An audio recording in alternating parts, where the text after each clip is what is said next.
Hello ನಮಸ್ಕಾರ. ಸ್ಯಾಂಡಲ್‌ವುಡ್‌ನ ಕೆಂಪೇಗೌಡ ಸಿನಿಮಾದಲ್ಲಿ ಯಾರು ನಾಯಕಟನಾಗಿ ನಟಿಸಲಿದ್ದಾರೆ? ಹಾಗೆಯೇ ಬಗೀರಾ ಸಿನಿಮಾದ ಶೂಟಿಂಗ್ ಯಾವಾಗ ಮುಕ್ತಾಯಗೊಳ್ಳಲಿದೆ? ಮುಂತಾದ ಇಂದಿನ ಹಲವಾರು ಸಿನಿಮಾ ಸುದ್ದಿಗಳನ್ನು ಈ ವಿಡಿಯೋದಲ್ಲಿ ತಿಳಿದುಕೊಳ್ಳುವ. ಅದಕ್ಕಿಂತಲೂ ಮುಂಚೆ ನೀವೆಲ್ಲರೂ ಒಮ್ಮೆ ಈ ವಿಡಿಯೋವನ್ನು ಲೈಕ್ ಮಾಡಿ. ನಿಮ್ಮ ಒಂದೊಂದು ಲೈಕ್ ಕೂಡ ಮುಂದಿನ ದಿನಗಳಲ್ಲಿ ವಿಡಿಯೋಗಳನ್ನು ಮಾಡಲು ಮೋಟಿವೇಶನ್ ಅನ್ನು ಕೊಡುತ್ತೆ.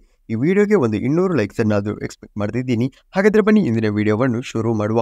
ಬಾಲಿವುಡ್ ನಟ ಸಲ್ಮಾನ್ ಖಾನ್ ಅವರ ಮುಂದಿನ ಸಿನಿಮಾ ಇದೀಗ ಘೋಷಣೆಯಾಗಿದೆ. ಈ ಹಿಂದೆ ತಿಳಿಸಿದಂತೆ ತಮಿಳಿನ ಖ್ಯಾತ ನಿರ್ದೇಶಕ AR ಮುರುಗದಾಸ್ ಅವರು ಈ ಸಿನಿಮಾವನ್ನು ನಿರ್ದೇಶನ ಮಾಡಲಿದ್ದು, ಸಿನಿಮಾಗೆ ಸಿಕಂದರ್ ಎನ್ನುವ ಹೆಸರನ್ನು ಕೂಡ ಸಿನಿಮಾ ತಂಡ ಇಟ್ಟಿದ್ದಾರೆ. ಈ ಮೇ ತಿಂಗಳಿನಿಂದ ಸಿನಿಮಾದ ಚಿತ್ರೀಕರಣ ಕೂಡ ಆರಂಭವಾಗಲಿದ್ದು, ಸಿನಿಮಾವನ್ನು ಮುಂದಿನ ವರ್ಷದ ಈದ್ ಪ್ರಯುಕ್ತ ಅಂದರೆ ಏಪ್ರಿಲ್ ತಿಂಗಳಲ್ಲಿ ರಿಲೀಸ್ ಮಾಡುವುದಾಗಿ ಇದೀಗ ಚಿತ್ರತಂಡವು ಅಧಿಕೃತವಾಗಿ ಪೋಸ್ಟರ್ ಮೂಲಕ ಕನ್ಫರ್ಮ್ ಮಾಡಿದ್ದಾರೆ. ಡಾಡದನಿಜಿ ಅವರ ಹೊಸದಾಗಿ ಬರ್ತಾ ಇರುವ ಚಿತ್ರವಾಗಿದೆ ಪರಮೇಶ್ವರ್ ಗುಂಡಕಲ್ ನಿರ್ದೇಶನದ ಕೋಟಿ ಎನ್ನುವ ಸಿನಿಮಾ. ಇದು ಪರಂ ಅವರ ಮೊದಲ ಸಿನಿಮಾ ಕೂಡ ಆಗಿದೆ. ಇದೀಗ ಈ ಸಿನಿಮಾದ ಟೀಸರ್ ರಿಲೀಸ್ ಆಗಿದ್ದು, ಒಂದು ಒಳ್ಳೆಯ ಫೀಲ್ ಗುಡ್ ಸಿನಿಮಾ ಎನ್ನುವುದು ಸಿನಿಮಾದ ಟೀಸರ್ನಿಂದ ಇದೀಗ ಮೇಲ್ನೋಟಕ್ಕೆ ಗೊತ್ತಾಗ್ತಾ ಇದೆ. ಸಿನಿಮಾದ ಟೀಸರ್ಗೆ ಎಲ್ಲ ಕಡೆ ಕೂಡ ಪಾಸಿಟಿವ್ ರೆಸ್ಪಾನ್ಸ್ ಕೇಳಿ ಬರ್ತಾ ಇದ್ದು, ಜಿಯೋ ಸ್ಟುಡಿಯೋಸ್ ನಿರ್ಮಾಣದ ಮೊದಲ ಚಿತ್ರ ಕೂಡ ಇದಾಗಿದೆ. ಕೆಲವೇ ದಿನಗಳಲ್ಲಿ ಸಿನಿಮಾದ ರಿಲೀಸ್ ಡೇಟ್ ಕುರಿತಾಗಿ ಸಿನಿಮಾ ತಂಡವು ಕನ್ಫರ್ಮ್ ಕೂಡ ಮಾಡ್ತಿದ್ದಾರೆ. ದುನಿಯಾ ವಿಜಯ್ ಅವರ ಭೀಮಾ ಎನ್ನುವ ಸಿನಿಮಾ ಆದ ಬಳಿಕ ಮುಂದೆ ಬರ್ತಾ ಇರುವ ಚಿತ್ರವಾಗಿದೆ ಜಗದೀಶ್ ಕೆ ಹಂಪಿ ನಿರ್ದೇಶನದ ಅವರ ಕೆರಿಯರ್ನ 29ನೇ ಸಿನಿಮಾ. ಇದು ಒಂದು ಕೂಡ ಪಕ್ಕ ಕಮರ್ಷಿಯಲ್ ಸಿನಿಮಾ ಎನ್ನುವುದು ಮೇಲ್ನೋಟಕ್ಕೆ ಗೊತ್ತಾಗ್ತಾ ಇದ್ದು, ಇದೀಗ ಈ ಸಿನಿಮಾಕ್ಕೆ ಸಂಗೀತ ನಿರ್ದೇಶನವನ್ನು ತಮಿಳಿನ ಖ್ಯಾತ ಸಂಗೀತ ನಿರ್ದೇಶನಗಾರ ಎಸ್ ತಮನ್ ಸಂಗೀತ ನಿರ್ದೇಶನವನ್ನು ಮಾಡಲಿದ್ದಾರೆ ಎನ್ನುವ ಮಾಹಿತಿಗಳನ್ನು ಸಿನಿಮಾ ತಂಡವೇ ಇದೀಗ ಕನ್ಫರ್ಮ್ ಮಾಡಿದ್ದಾರೆ. ರಚಿತಾ ರಾಮ್ ಸಿನಿಮಾದಲ್ಲಿ ನಾಯಕಿ ನಟಿಯಾಗಿ ಕೂಡ ಕಾಣಿಸಿಕೊಳ್ತಿದ್ದಾರೆ. ಇತ್ತೀಚೆಗೆ ಥಿಯೇಟರ್ಗೆ ರಿಲೀಸ್ ಆಗಿರುವ ಹಾಲಿವುಡ್ ಚಿತ್ರವಾಗಿದೆ ಗೋಡ್ಜಿಲ್ಲಾ ಎಕ್ಸ್ ಕಾಂಗ್ ಎನ್ನುವ ಸಿನಿಮಾ. ಸಿನಿಮಾವು ಥಿಯೇಟರ್ಗಳಲ್ಲಿ ಪಾಸಿಟಿವ್ ರೆಸ್ಪಾನ್ಸ್ ಅನ್ನು ಪಡೆದುಕೊಂಡಿದ್ದು, ಇದೀಗ ಚಿತ್ರವು ಥಿಯೇಟರ್ಗೆ ರಿಲೀಸ್ ಆಗಿ ಇದುವರೆಗೂ ಭಾರತೀಯ ಬಾಕ್ಸ್ ಆಫೀಸ್ನಿಂದ 100 ಕೋಟಿ ಪ್ಲಸ್ ಕಲೆಕ್ಷನ್ ಮಾಡಿದ್ದು, ಅದರಲ್ಲೂ ಇದೀಗ ಈ ಸಿನಿಮಾವು ಕರ್ನಾಟಕದಲ್ಲಿ 10 ಕೋಟಿ 40 ಲಕ್ಷ ಕಲೆಕ್ಷನ್ ಅನ್ನು ಕೂಡ ಮಾಡಿಕೊಂಡಿದೆ. ಸ್ಯಾಂಡಲ್ವುಡ್ ನಟ ವಿಜಯ್ ರಾಘವೇಂದ್ರ ಅವರ ಹೊಸದಾಗಿ ಬರ್ತಾ ಇರುವ ಚಿತ್ರವಾಗಿದೆ ರಿಪ್ಪನ್ ಸೋಮಿ ಎನ್ನುವ ಸಿನಿಮಾ. ಸಿನಿಮಾ ತಂಡವು ಸಿನಿಮಾದ ಪೋಸ್ಟರ್ ಅನ್ನು ಇದೀಗ ರಿಲೀಸ್ ಮಾಡಿದ್ದು, ಒಳ್ಳೆ ನಿರೀಕ್ಷೆ ಸಿನಿಮಾದ ಪೋಸ್ಟರ್ ಇದೀಗ ತಂದುಕೊಟ್ಟಿದೆ. ಸಿನಿಮಾದ ಚಿತ್ರೀಕರಣ ಕೂಡ ಮುಕ್ತಾಯಗೊಂಡಿದ್ದು, ಈ ಸಿನಿಮಾದ ರಿಲೀಸ್ ಡೇಟ್ ಅನ್ನು ಸಿನಿಮಾ ತಂಡವು ಕೆಲವೇ ದಿನಗಳಲ್ಲಿ ತಿಳಿಸಿಕೊಡಲಿದ್ದಾರೆ. ಕಿಶೋರ್ ಎನ್ನುವರು ಈ ಚಿತ್ರವನ್ನು ನಿರ್ದೇಶನ ಕೂಡ ಮಾಡಿದ್ದಾರೆ. ಹೊಸದಾಗಿ ತೆಲುಗಿನಿಂದ ಥಿಯೇಟರ್ಗೆ ರಿಲೀಸ್ ಆಗಿ ನೆಗೆಟಿವ್ ರೆಸ್ಪಾನ್ಸ್ ಅನ್ನು ಪಡೆದುಕೊಂಡಿರುವ ಒಂದು ಚಿತ್ರವಾಗಿದೆ ಯಾತ್ರಾ ಸಿನಿಮಾದ 2ನೇ ಭಾಗ. ಮಲಯಾಳಂ ಸ್ಟಾರ್ ನಟ ಮಮ್ಮೂಟಿ ಜೀವಾ ಪ್ರಮುಖ ಪಾತ್ರದಲ್ಲಿ ನಟಿಸಿರುವ ಪೊಲಿಟಿಕಲ್ ಸಿನಿಮಾಕ್ಕೆ ಥಿಯೇಟರ್ಗಳಲ್ಲಿ ನೆಗೆಟಿವ್ ರೆಸ್ಪಾನ್ಸ್ ಹೆಚ್ಚಾಗಿ ಕೇಳಿಬಂದಿತ್ತು. ಇದೀಗ ಈ ಸಿನಿಮಾವು ಅಮೆಜಾನ್ ಪ್ರೈಮ್ ವಿಡಿಯೋ ಎನ್ನುವ OTT ಪ್ಲಾಟ್ಫಾರ್ಮ್ನಲ್ಲಿ ತೆಲುಗು ಭಾಷೆಯಲ್ಲಿ ಮಾತ್ರವೇ ಲಭ್ಯವಿದೆ. ಲೂಸ್ಮಾದ ಯೋಗಿ ಪ್ರಮುಖ ಪಾತ್ರದಲ್ಲಿ ನಟಿಸ್ತಾ ಇರುವ ಹೊಸದಾದ ಸೀಕ್ವೆಲ್ ಚಿತ್ರವಾಗಿದೆ ಸಿದ್ಲಿಂಗು ಸಿನಿಮಾದ 2ನೇ ಭಾಗ. ಸಿನಿಮಾದವನ್ನು ವಿಜಯ್ ಪ್ರಸಾದ್ ಅವರು ನಿರ್ದೇಶನ ಮಾಡ್ತಾ ಇದ್ದು, ಸಿನಿಮಾದ ಮೊದಲ ಶೆಡ್ಯೂಲ್ನ ಶೂಟಿಂಗ್ ಇದೀಗ ಮುಕ್ತಾಯಗೊಂಡಿದೆ ಎನ್ನುವುದನ್ನು ಸಿನಿಮಾ ತಂಡವು ಕನ್ಫರ್ಮ್ ಮಾಡಿದ್ದಾರೆ. ಹೊಸದಾಗಿ ವಿನಯ್ ರಾಜ್ಕುಮಾರ್ ಅವರ ಥಿಯೇಟರ್ಗೆ ರಿಲೀಸ್ ಆಗಿರುವ ಒಂದು ಸರಳ ಪ್ರೇಮಕತೆ ಎನ್ನುವ ಸಿನಿಮಾವು ಸ್ಟಾರ್ ಸುವರ್ಣ ಎನ್ನುವ ವಾಹಿನಿಯಲ್ಲಿ ನಾಳೆ ಇದೀಗ ಪ್ರೀಮಿಯರ್ ಕೂಡ ನಡೆಸಲಿದೆ. ಇದೀಗ ಸ್ಯಾಂಡಲ್ವುಡ್ನಿಂದ ಹೊಸದೊಂದು ಸಿನಿಮಾವು ಅನೌನ್ಸ್ಮೆಂಟ್ ಆಗಿದ್ದು, ಚಿತ್ರಕ್ಕೆ ಧರ್ಮಬೀರು ನಾಡಪ್ರಭು ಕೆಂಪೇಗೌಡ ಎನ್ನುವ ಹೆಸರನ್ನು ಇಟ್ಟಿದ್ದಾರೆ. ಸಿನಿಮಾವನ್ನು ವಿಜಯ್ ದಿನೇಶ್ ಬಾಬು ಎನ್ನುವರು ನಿರ್ದೇಶನ ಮಾಡ್ತಾ ಇದ್ದು, ಈಗ ಈ ಸಿನಿಮಾದ ಹೆಚ್ಚಿನ ಅಪ್ಡೇಟ್ ಅನ್ನು ಸಿನಿಮಾ ತಂಡವು ಕೆಲವೇ ದಿನಗಳಲ್ಲಿ ಕೊಡ್ತಾ ಇದ್ದಾರೆ. ಈ ಸಿನಿಮಾವು ಒಂದು ಐತಿಹಾಸಿಕ ಕಥೆಯುಳ್ಳ ಚಿತ್ರವಾಗಲಿದ್ದು, ಸಿನಿಮಾದಲ್ಲಿ ಸ್ಯಾಂಡಲ್ವುಡ್ನ ಸ್ಟಾರ್ ನಟರೊಬ್ಬರು ಇದೀಗ ಪ್ರಮುಖ ಪಾತ್ರದಲ್ಲಿ ನಟಿಸಲಿದ್ದಾರೆ ಎನ್ನುವ ಮಾಹಿತಿ ಕೂಡ ಇದೀಗ ದೊರಕಿದೆ. ಕೆಲವೇ ದಿನಗಳಲ್ಲಿ ಸಿನಿಮಾ ತಂಡವು ಈ ಕುರಿತು ಯಾರು ಸಿನಿಮಾದಲ್ಲಿ ನಾಯಕಟನಾಗಿ ನಟಿಸಲಿದ್ದಾರೆ ಎನ್ನುವ ಮಾಹಿತಿ ಕುರಿತು ಅಧಿಕೃತವಾಗಿ ಕನ್ಫರ್ಮ್ ಕೂಡ ಮಾಡಲಿದ್ದಾರೆ. ಇದೀಗ ಸಿನಿಮಾದ ಪ್ರೀ ಪ್ರೊಡಕ್ಷನ್ ಕೆಲಸಗಳು ಆರಂಭ ಕೂಡ ಆಗಿದೆ. ಮಲಯಾಳಂನಿಂದ ಹೊಸದಾಗಿ ಥಿಯೇಟರ್ಗೆ ರಿಲೀಸ್ ಆಗಿರುವ ನೈಜ ಘಟನೆಯನ್ನು ಆಧಾರ ಮಾಡಿಟ್ಟುಕೊಂಡು ತಯಾರು ಮಾಡಲಾಗಿರುವ ದಿ ಗೋಟ್ ಲೈಫ್ ಆಡುಜೀವಿತಂ ಎನ್ನುವ ಸಿನಿಮಾಕ್ಕೆ ಥಿಯೇಟರ್ಗಳಿಂದ ಪಾಸಿಟಿವ್ ರೆಸ್ಪಾನ್ಸ್ ಕೇಳಿಬಂದಿತು. ಇದೀಗ ಚಿತ್ರವು ವಿಶ್ವದಾದ್ಯಂತ ಬಾಕ್ಸ್ ಆಫೀಸ್ನಿಂದ 100 ಕೋಟಿ ಪ್ಲಸ್ ಕಲೆಕ್ಷನ್ ಅನ್ನು ಈಗಾಗಲೇ ಮಾಡಿದ್ದು, ಚಿತ್ರವು ಥಿಯೇಟರ್ ಅನ್ನು ಅಂತ್ಯ ಮಾಡುವ ಒಳಗೆ ಇದೀಗ 150 ಕೋಟಿ ಪ್ಲಸ್ ಕಲೆಕ್ಷನ್ ಅನ್ನು ಮಾಡುವ ಚಾನ್ಸಸ್ ಕೂಡ ಇದೆ. ಸಿನಿಮಾಗೆ ಕರ್ನಾಟಕದಲ್ಲಿ ಕನ್ನಡ ವರ್ಷನಲ್ಲೂ ಕೂಡ ಒಂದೊಳ್ಳೆ ಕಲೆಕ್ಷನ್ ಕೂಡ ಆಗಿದೆ. ಇನ್ನು ಹೊಸದಾಗಿ ರಶ್ಮಿಕಾ ಮಂದಣ್ಣ ಅವರ ಬರ್ತಾ ಇರುವ ಒಂದು ಚಿತ್ರವಾಗಿದೆ ದಿ ಗರ್ಲ್ ಫ್ರೆಂಡ್ ಎನ್ನುವ ಸಿನಿಮಾ. ಸಿನಿಮಾವು ಕನ್ನಡ, ತೆಲುಗು, ಹಿಂದಿ, ತಮಿಳು ಹಾಗೆ ಮಲಯಾಳಂ ಭಾಷೆಗಳಲ್ಲಿ ರಿಲೀಸ್ ಆಗಲಿದ್ದು, ಫೀಮೇಲ್ ಓರಿಯೆಂಟೆಡ್ ಸಿನಿಮಾವಾಗಿದೆ ಈ ಚಿತ್ರ.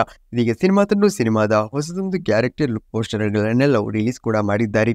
ಇನ್ನು ಹೊಸದಾಗಿ ಶ್ರೀಮುರಳಿ ಅವರ ಬರ್ತಾ ಇರುವ ಒಂದು ಚಿತ್ರವಾಗಿದೆ ಬಗೀರಾ ಎನ್ನುವ ಸಿನಿಮಾ. ಒಂದು ಬಿಗ್ ಬಜೆಟ್ ಚಿತ್ರವಾಗಿ ಈ ಸಿನಿಮಾ ಬರ್ತಾ ಇದ್ದು, ಹಾಲಿವುಡ್ ಲೆವೆಲ್ನಲ್ಲಿ ಸಿನಿಮಾವನ್ನು ಮೇಕಿಂಗ್ ಮಾಡಲಾಗಿದೆ ಎನ್ನುವುದನ್ನು ಸಿನಿಮಾ ತಂಡವು ಅಭಿಪ್ರಾಯ ಕೂಡ ಪಟ್ಟಿದ್ದಾರೆ. ಇದೀಗ ಚಿತ್ರತಂಡವು ಚಿತ್ರದ ಶೂಟಿಂಗ್ನಲ್ಲಿ ಮುಕ್ತಾಯಗೊಳ್ಳುವ ಹಂತದಲ್ಲಿ ಬಂದಿದ್ದು, ಇದೀಗ ಸಿನಿಮಾಗೆ ಕೆಲವೊಂದು 10 ದಿನಗಳ ಪ್ಯಾಚ್ ವರ್ಕ್ ಶೂಟಿಂಗ್ಗಳು ಬಾಕಿ ಇದೆ. ಸಿನಿಮಾದ ಪೋಸ್ಟ್ ಪ್ರೊಡಕ್ಷನ್ ಕೆಲಸಗಳು ಮುಕ್ತಾಯಗೊಳ್ಳಲು 1 ರಿಂದ 2 ತಿಂಗಳ ಒಳಗೆ ಕಾಳಬೇಕಾಗಿದ್ದು, ಅದರಿಂದಲೇ ಈ ಸಿನಿಮಾವು ಈ ಬರುವ ಜೂನ್ ಜುಲೈ ತಿಂಗಳಲ್ಲಿ ಥಿಯೇಟರ್ಗೆ ರಿಲೀಸ್ ಆಗುವುದಂತೂ ಬಹುತೇಕ ಪಕ್ಕಾ ಆಗಿದೆ ಎನ್ನುವ ಮಾಹಿತಿಗಳು ಕನ್ಫರ್ಮ್ ಆಗಿದೆ. ಈ ಸಿನಿಮಾಕ್ಕೆ ಪ್ರಶಾಂತ್ ನೀಲ್ ಅವರು ಚಿತ್ರಕಥೆಯನ್ನು ಬರೆದಿದ್ದು, ಡಾಕ್ಟರ್ ಸೂರಿ ಅವರು ಸಿನಿಮಾವನ್ನು ನಿರ್ದೇಶನ ಮಾಡಿದ್ದಾರೆ.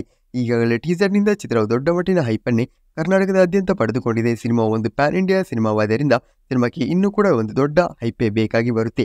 ಹೊಸದಾಗಿ ಸ್ಯಾಂಡಲ್ವುಡ್ ನಿರ್ದೇಶಕ ಬಜರಂಗಿ 2 ಅಚ್ಚೇರಿ ಪುತ್ರ ಎಂಬಿತ್ಯಾದಿ ಸಿನಿಮಾಗಳನ್ನು ನಿರ್ದೇಶನ ಮಾಡಿರುವ ಈ ಹರ್ಷ ನಿರ್ದೇಶನದಲ್ಲಿ ಬಂದಿದ್ದ ತೆಲುಗು ಚಿತ್ರವಾಗಿತ್ತು ಭೀಮಾ ಎನ್ನುವ ಸಿನಿಮಾ. ಸಿನಿಮಾಕ್ಕೆ ಥಿಯೇಟರ್ಗಳಿಂದ ಅವರೇಜ್ ರೆಸ್ಪಾನ್ಸ್ ಕೇಳಿ ಬಂದಿದ್ದು, ಇದೀಗ ಈ ಸಿನಿಮಾವು ಈ ಬರುವ ಏಪ್ರಿಲ್ 25ಕ್ಕೆ ಡಿಸ್ನಿ ಪ್ಲಸ್ ಹಾಟ್‌ಸ್ಟಾರ್ ಎನ್ನುವ OTT ಪ್ಲಾಟ್‌ಫಾರ್ಮ್‌ನಲ್ಲಿ ರಿಲೀಸ್ ಆಗಲಿದೆ. ತಮಿಳಿನ ತಲಪತಿ ವಿಜಯ್ ಅವರ ಹೊಸದಾಗಿ ಬರ್ತಾ ಇರುವ the greatest of all time ಎನ್ನುವ ಸಿನಿಮಾವನ್ನು ವೆಂಕಟ್ ಪ್ರಭು ಅವರು ನಿರ್ದೇಶನ ಮಾಡುತ್ತಿದ್ದಾರೆ. ಸಿನಿಮಾಕ್ಕೆ ಇನ್ನೂ ಕೂಡ 1 ತಿಂಗಳ ಕಾಲದ ಶೂಟಿಂಗ್ ಬಾಕಿ ಇದ್ದು, ಈ ಸಿನಿಮಾದಲ್ಲಿ ನಟಿಸಲು ತಲಪತಿ ವಿಜಯ್ ಅವರು 200 ಕೋಟಿ ಸಂಭಾವನೆಯನ್ನು ಕೂಡ ಪಡೆದುಕೊಳ್ತಿದ್ದಾರೆ. ಇದೀಗ ಸಿನಿಮಾ ತಂಡವು ಸಿನಿಮಾದ ಮೊದಲ ಹಾಡನ್ನು ಈ ಹಿಂದೆ ನಾನು ಅಪ್ಡೇಟ್ ಕೊಟ್ಟಂತೆ ನಾಳೆ ರಿಲೀಸ್ ಮಾಡ್ತಿದ್ದಾರೆ. ಚಿತ್ರವು ತಮಿಳು, ತೆಲುಗು, ಹಿಂದಿ ಭಾಷೆಯಲ್ಲಿ ರಿಲೀಸ್ ಕೂಡ ಆಗ್ತಾ ಇದೆ. ಇನ್ನು ತಮಿಳು ನಟ ರಜನಿಕಾಂತ್ ಅವರ ಕೆರಿಯರ್ನಲ್ಲಿ ದೊಡ್ಡ ಮಟ್ಟಿನ ಸಕ್ಸಸ್ ಅನ್ನೇ ಕಂಡಿರುವ ಚಿತ್ರವಾಗಿದೆ. ಕಳೆದ ವರ್ಷ ಥಿಯೇಟರ್ಗೆ ರಿಲೀಸ್ ಆಗಿರುವ ನಮ್ಮ ಶಿವಣ್ಣ ಗೆಸ್ಟ್ ರೋಲ್ನಲ್ಲಿ ಕಾಣಿಸಿಕೊಂಡಿರುವ ಜೈಲರ್ ಸಿನಿಮಾದ 2ನೇ ಭಾಗ. ಸಿನಿಮಾವು ಬಾಕ್ಸ್ ಆಫೀಸಿನಿಂದ ಬರೋಬ್ಬರಿ 600 ಕೋಟಿ ಪ್ಲಸ್ ಕಲೆಕ್ಷನ್ ಅನ್ನು ಅನಿರೀಕ್ಷಿತವಾಗಿ ಪಡೆದುಕೊಂಡಿತ್ತು. ಆ ಬಳಿಕ ಸಿನಿಮಾಕ್ಕೆ 2ನೇ ಭಾಗ ಬರಲಿದೆ ಎನ್ನುವುದನ್ನು ಕೂಡ ಸಿನಿಮಾ ತಂಡವು ಕನ್ಫರ್ಮ್ ಮಾಡಿದ್ರು. ಇದೀಗ ಸಿನಿಮಾದ 2ನೇ ಭಾಗದ ಚಿತ್ರೀಕರಣದ ಇದೀಗ ಸ್ಕ್ರಿಪ್ಟ್ ವರ್ಕ್ಗಳು ನಡೀತಾ ಇದ್ದು, ಸಿನಿಮಾದ ಪ್ರೀ ಪ್ರೊಡಕ್ಷನ್ ಕೆಲಸಗಳನ್ನು ಈ ವರ್ಷದ ಜೂನ್ ತಿಂಗಳಿನಲ್ಲಿ ಸಿನಿಮಾ ತಂಡವು ಆರಂಭ ಮಾಡುತ್ತಿದ್ದಾರೆ. ಸಿನಿಮಾವು ಇದೀಗ ನಿರೀಕ್ಷೆ ಮಾಡಿದ್ದಕ್ಕಿಂತಲೂ ಬೇಗನೆ ಬರೆದಾಯಿತು.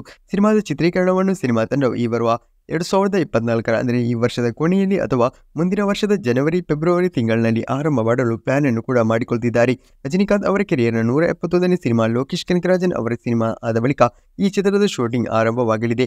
ಇದೀಗ ಸದ್ಯಕ್ಕೆ ಕೇಳಿ ಬರ್ತಾ ಇರುವ ಹೊಸ ಮಾಹಿತಿಯ ಪ್ರಕಾರ, ಅಂದರೆ ಕನ್ಫರ್ಮ್ ಆಗಿರುವ ಮಾಹಿತಿಯ ಪ್ರಕಾರ, ಸಿನಿಮಾಕ್ಕೆ ಇದೀಗ ಜೈಲರ್ ಸಿನಿಮಾದ 2ನೇ ಭಾಗಕ್ಕೆ ಹುಕುಂ ಎನ್ನುವ ಹೆಸರನ್ನು ಸಿನಿಮಾ ತಂಡವು ಇಡಲು ಪ್ಲಾನ್ ಅನ್ನು ಮಾಡಿಕೊಂಡಿದ್ದಾರೆ ಎನ್ನುವ ಹೊಸ ಮಾಹಿತಿಗಳು ಸದ್ಯಕ್ಕೆ ಇದೀಗ ಕನ್ಫರ್ಮ್ ಕೂಡ ಆಗಿದೆ. ಕೆಲವೇ ದಿನಗಳಲ್ಲಿ ಸಿನಿಮಾ ತಂಡದಿಂದ ಒಫಿಷಿಯಲ್ ಕನ್ಫರ್ಮೇಷನ್ ಕೂಡ ಪೋಸ್ಟರ್ನೊಂದಿಗೆ ಬರ್ತಾ ಇದೆ.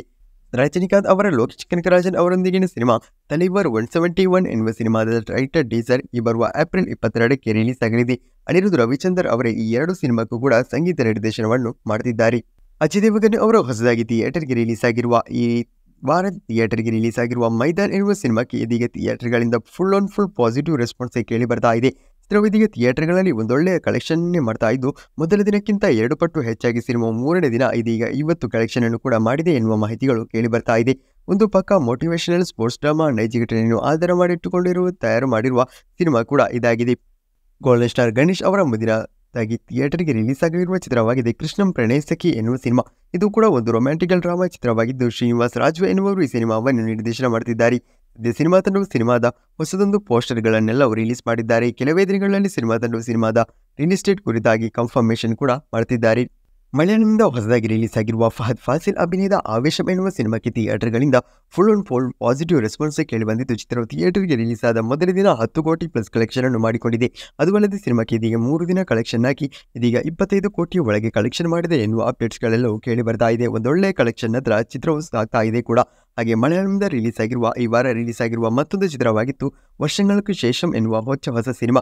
ಈ ಸಿನಿಮಾಕ್ಕೂ ಕೂಡ ಥಿಯೇಟರ್ಗಳಿಂದ ಪಾಸಿಟಿವ್ ರೆಸ್ಪಾನ್ಸ್ ಹಾಗೆ ಕಲೆಕ್ಷನ್ ಬಂದಿದ್ದು, ಈ ಸಿನಿಮಾ ಕೂಡ ಥಿಯೇಟರ್ಗೆ ರಿಲೀಸ್ ಆದ ಮೊದಲ ದಿನ ಇದೀಗ 10 ಕೋಟಿ ಪ್ಲಸ್ ಕಲೆಕ್ಷನ್ ಅನ್ನು ಮಾಡಿದೆ ಎನ್ನುವ ಮಾಹಿತಿಗಳೆಲ್ಲವೂ ಲಭ್ಯಗೊಂಡಿದೆ.